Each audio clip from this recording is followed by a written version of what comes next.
Yo, what is up guys? It's Pedro here, and in today's video I'll be going over Washington Commanders trade rumors, including the possibility of the Washington Commanders fielding offers for defensive ends Chase Young and Montez Sweat. If you guys are new, please subscribe and hit that like button. It really helps out the channel. It takes a couple seconds and would really make my day. Alright, and I'll also be going over the Commanders and Giants final injury report at the end of the video, and we'll be streaming tomorrow to preview the game. So Jeremy Fowler had a little bit of, a story out talking about some trade rumors around the NFL, and he did mention Chase Young and Montez Sweat, and he says one AFC executive believes the Commanders would at least listen to trade offers for pass rushers Chase Young and Montez Sweat, per Jeremy Fowler. However, beating odds on one or both being dealt should not be great. Sources told Fowler Washington, as of now, very much sees both in its future. Their strength is in their D-line. And, hey, hopefully they ball out against the Giants because their offensive line is depleted. If there's any game to dominate, it's this one for them. The Commanders need to win this game against that division rival in the New York Giants. But this is not a surprise at all. You should never really not listen to trade offers. Even, if it's a great player, just listen to trade offer. Just listen to it.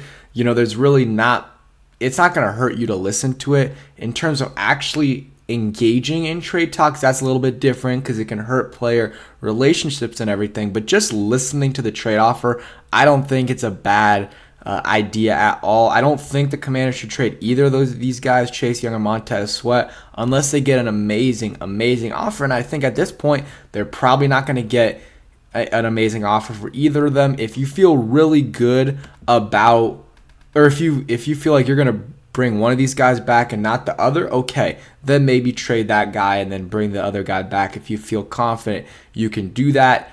But I think they'll just probably keep both these guys, extend one of them this offseason, franchise tag the other, and if they need to, they can franchise tag Chase Young or Montez Sweat and trade them and still get a decent return. Will it be amazing? No, but they'll get more, I think, than they do now if these guys continue to ball out. Because Chase Young, he's had a good season, but it's a small sample size. He's played in 5 games, so if he does what he's doing right now, over the rest of the season, his trade value will be more, and they can just franchise tag him and get a deal done. This PFF thing has, a deal with Chase Young for 2 third-round picks, a 2024 and a 2025 third-round pick. It's okay value, but for an edge rusher, a young edge rusher who's been playing well, and you drafted him with the 2nd overall pick, it just really doesn't make too much sense in my opinion. So I wouldn't do it, and you'll probably get a 3rd-round comp pick for Chase Young as well, considering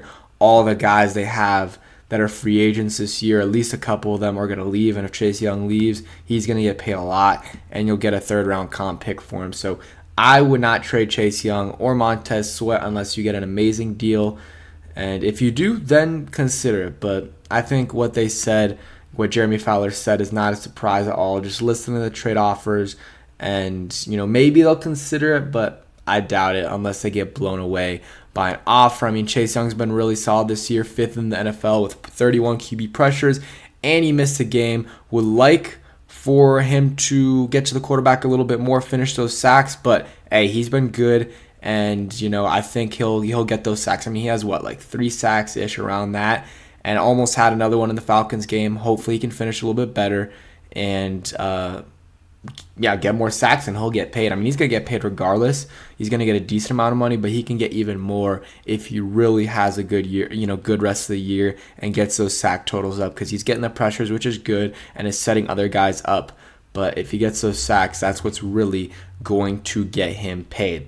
And a huge shout out to BetUS for sponsoring today's video. BetUS is the leading online sports betting company. They're very reliable. They've got great customer service, and every single sport you want to bet on, they have. So baseball, which the playoffs are going on right now, you got basketball, you got hockey, and all of them are on the left side of the screen right here. You can just go to that and go to a sport. So if I click on the NFL, you'll get to this NFL page. There's so many different games you can bet on, and obviously the Commanders and Giants game is one that you can bet on. And right now, the Commanders are 2.5-point favorites at New York. So if you think they're going to win by more than 2.5, go ahead and bet on them, or The over-under is very low, 37.5. That's, very interesting as well. But if you use my link in the description, you get an 125% first-time deposit match. So go ahead and use that link down below, and you get some money to play around with. And make sure you guys bet responsibly. Again, huge shout out to BetUS.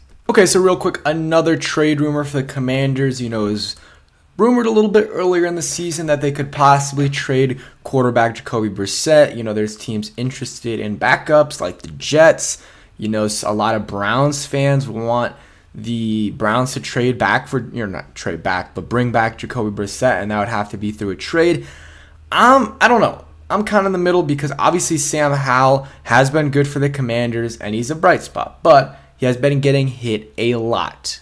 I mean, he's 34 sacks, and even against bad defensive lines, the offensive line sometimes struggles, but a lot of the metrics show they actually haven't been nearly as bad as a sack show. A lot of it is Sam Howell holding onto the ball too long. He's taking big hits, and if that continues to go, happen, he could possibly get injured. I hope it doesn't happen. Hopefully he doesn't get injured, knock on wood, but you never know. So if that happens, and he's out for like a week or two, then you could use someone like Jacoby Brissett. But let's say he gets hurt and he's out for 6 weeks, then at that point, Jacoby Brissett getting you to the playoffs, it really doesn't do anything for you. At that point, you might as well just finish off the season and get a better draft pick again. I'm not saying we should tank, but I'm saying if Sam Howell isn't your quarterback, that's really the whole point of the season. Try to find your franchise quarterback. And if you can get to the playoffs with Sam Howell, that's best case scenario.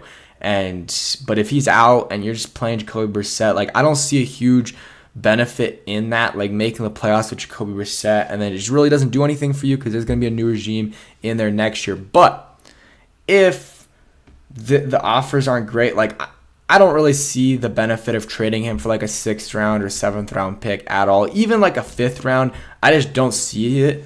But if we get a 3rd round offer for him, a 3rd round pick is very valuable, and you can get, high impact players, key players, if you draft them correctly.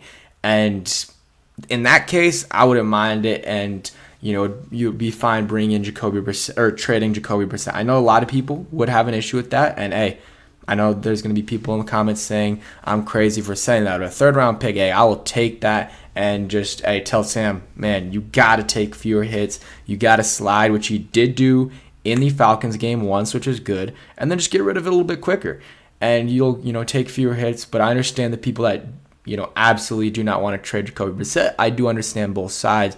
And yeah, if you really want to make the playoffs, then trading Jacoby Brissett isn't the best scenario.